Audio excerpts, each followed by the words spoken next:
Do you still think that corruption is only about stolen money? No. Corruption is about stolen opportunities, it's about stolen futures, and it is about a stolen dignity.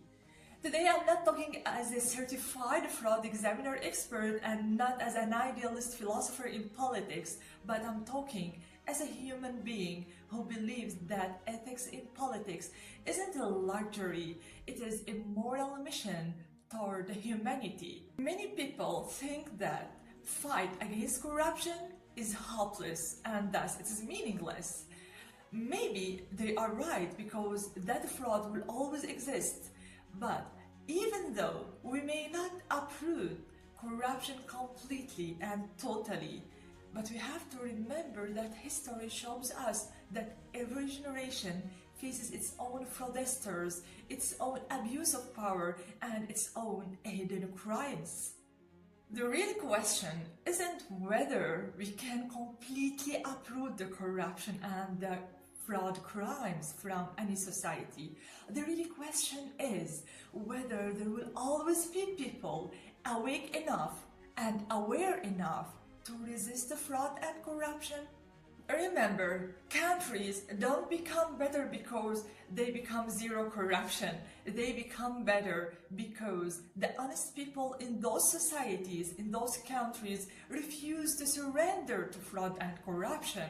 Fighting against corruption and financial crime is not about numbers, data analysis, or reports, investigations, generative AI.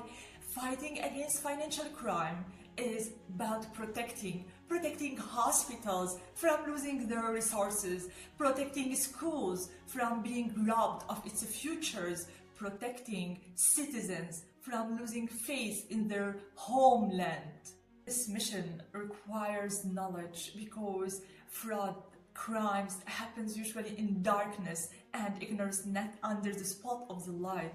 For this reason, fighting against corruption needs to be defended by evidences, the knowledge of getting the evidence against this crime, not by emotions, not by revolutions. It needs evidences that can speak. But knowledge enough is never enough. It must be carried by conscience. Exactly, conscience. The courage of the fraud examiners that can deal with integrity, not as a job, but as a call within them. Maybe one investigator can't change the whole system of a fraud, and one honest official cannot change or clean the whole ministry from corruption and fraud.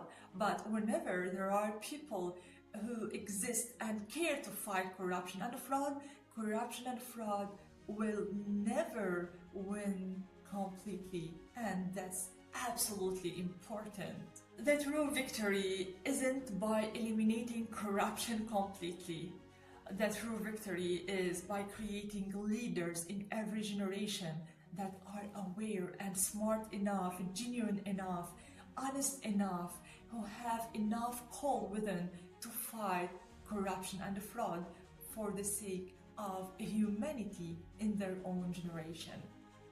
If you believe in justice, believe that this mission isn't just political mission, it is ethical mission. It is the mission of every human being who cares about being a human.